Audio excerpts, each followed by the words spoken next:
It's a money fight, I get you, and you want to make money. But at some point in time, if you keep telling us that you're taking boxing seriously and you want to be recognized as a big-time boxer / fighter, you're gonna have to fight somebody closer to your age who is a contender at the very least. Fight announcement, another circus act, another clown show. A fight between Jake Paul and Gervonta Tank Davis has been announced as an exhibition fight. That I couldn't believe, that was too insane and honestly just baffling to think would be a real fight in 2025. Reminds you that combat sports are the craziest sports on the planet. Stephen A. Smith wasted no time in blasting the announcement of Jake Paul versus Gervonta Tank Davis, labeling it nothing short of a circus. While he admitted that Jake Paul has mastered the art of self-promotion and knows how to turn fights into spectacles, Smith argued that boxing deserves better. In his view, Jake should be taking on opponents that make sense inside the ring, not just matchups designed for shock value. To Smith, this fight represents entertainment first, competition second. I've been a fan of Jake because I think that what Jake tries to do for the sport of boxing, I think people don't realize the importance of him being able to promote for himself and not being reliant on the promoters who I believe has held the sport hostage. The only critique I've ever given Jake, I just want Jake to fight boxers. Like Nate Diaz, we know his reputation. We know the man can fight. We know in the octagon, he could be something special. But we know you breathe on him, he starts bleeding. It's a fair critique. And you know what? He should fight boxers, but then again, should he? Because I'll tell you why. If you're a human who can rake in $6 to $10 million fighting people that you know you're gonna beat, and you want to build a resume and a record that's impressive with a good highlight reel, you got to be strategic about this shit. Jake's 25, 26. He's got so much time. Yeah, but what I'm saying is, I get where you coming from. All I'm saying is, we don't know your skill set because you haven't been in there with anybody really skilled. Analysts echoed the sentiment, calling Jake's latest bout just another stunt in his unconventional boxing career. They argue that most of his fights lack genuine sporting, logic, or competitive balance, crafted more for headlines than legitimacy. Instead of testing himself against opponents who match him stylistically or by weight, Jake keeps chasing unusual clashes. To experts, his fights may entertain casual fans, but they fall short of being considered serious boxing contests. Performance. Jake Paul won the fight. But yeah, that was that. This time, Jake Paul is to take on Tank Davis. Tank Davis, he was recently in the news for being arrested for a domestic violence incident involving one of his kids' mother. He was alleged to have slapped her about the place. The charges were later dropped, to be fair to him. But yeah, that was when he was last in the news. What is interesting is just a couple of months ago, Tank Davis was saying openly that he'd lost his passion for boxing and that he wanted time away from the sport. There was speculation that he might even retire as he was experiencing extreme mental fatigue from boxing, depression, and there were mental health concerns over him. However, I guess the opportunity to earn a truck full of money, fighting a completely worthless exhibition fight against Jake Paul, was enough to make him change his mind about boxing. Funny that, isn't it? But you know what? I'm not even going to waste your time or mine critiquing this utter nonsense. Suffice to say that this so-called fight we're talking about is an exhibition, and it pits Jake Paul, who is a cruiserweight, by the way, weighs in excess of 200 pounds, and Tank Davis, who is, he was the WBA lightweight champion, who weighs in at about 135 pounds when he fights. So that's a disparity of some 65 pounds. In old money, that's about 4.5 stone. There's also a significant difference in height. Jake Paul is roughly, 6'1", 2. Gervonta Davis is 5'5" at best. So, there's a height disparity there of some 8 inches. The buzz exploded when Ring magazine broke the news on social media. Jake Paul will face Gervonta Tank Davis on November 14th at State Farm Arena in Atlanta, live worldwide on Netflix. Reporter Mike Coppinger confirmed that talks for a Jake Paul versus Anthony Joshua fight had collapsed over broadcast rights, paving the way for this shocking twist. Paul, who last fought at 200 pounds, will now meet Davis, a lightweight world champion at 135. The drastic size difference instantly sparked heated debates. Was this a mismatch, pure entertainment, or both? Love him or hate him, Jake has once again shaken up boxing, funding his own vision and creating buzz in ways nobody imagined. For many, this matchup proves just how far Jake is willing to push boundaries. But again, if it makes dollars, it makes sense. And we've seen that Jake will kind of bounce in between doing these entertainment fights and then, trying to push toward his goal of ingraining himself in the sport of boxing, and kind of does both of them. So it's kind of a weird place to be, because he wants the respect of the boxing fans and the boxing hierarchy and hardcore boxing people, but at the same time, he'll gain some of that and then lose some of it. It's like a seesaw of his fights. Like one fight and be like, okay, that's a real fight, or that's a real fight. Oh, and he'll win the fight. Julio Cesar Chavez, real fighter, maybe past his prime, whatever, but Jake goes and wins that fight pretty easily, and then gets a lot of respect, gets a lot of the boxing hardcore love. And you have these talks about him fighting Joshua, and that was going to get even more respect. More people were like, that's fucking crazy. What are you, myself included? That seemed like a massive risk, but a lot of people were like, okay, fair play. Anthony Joshua, that's a real heavyweight. Jake wants to fight him. He's a psycho, but fair play. And then you announce this one, and it's like, well,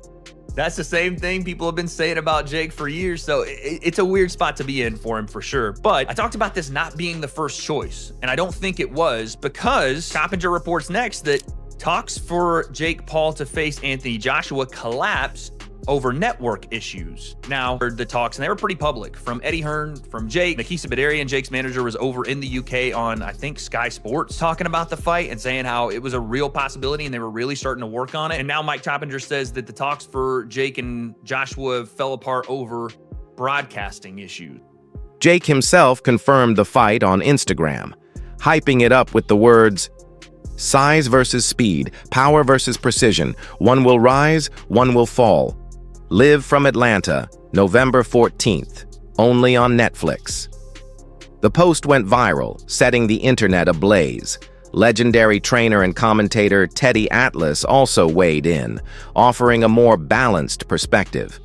Atlas admitted that while critics dismiss Paul, they overlook his persistence, investments, and sacrifices to carve a spot in the sport. He highlighted Jake's real improvement, years of training with elite coaches, sparring pros, and steadily sharpening his craft. Atlas believes that, while purists will always mock him, Paul's determination has forced boxing to acknowledge his presence. Still, concerns remain. TalkSport analysts slammed the matchup as completely unbalanced, pointing out the huge weight disparity. Davis, a natural 135-pound knockout artist, has dominated his division, but stepping into the ring with a man who walks around at nearly 200 pounds feels like an unfair risk. Critics say this highlights a recurring flaw in Paul's matchmaking: opponents who are smaller, older, or outside their prime. Even though Davis is in his peak years, the size gap is simply too extreme to ignore. That I gave too much credit to Paul. Why? He's done a hell of a job to put himself in this position. He sold himself. He sold his dream. He took his dream. He took his idea. He put it out there, and he made it happen. Give him credit for that. And he made it happen. And he took risk along the way. Yeah, he picked his spots. He's in the driver's seat. He gets to pick his spots. He's the one bringing the money. He's the one promoting.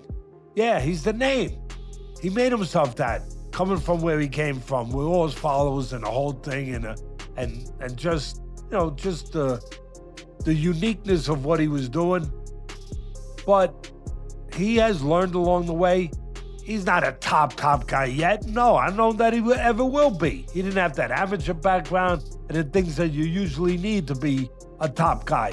But he has improved.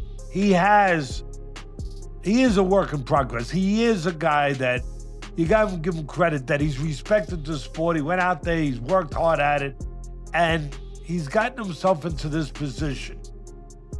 Having said all of that, this might be a step too far. Now,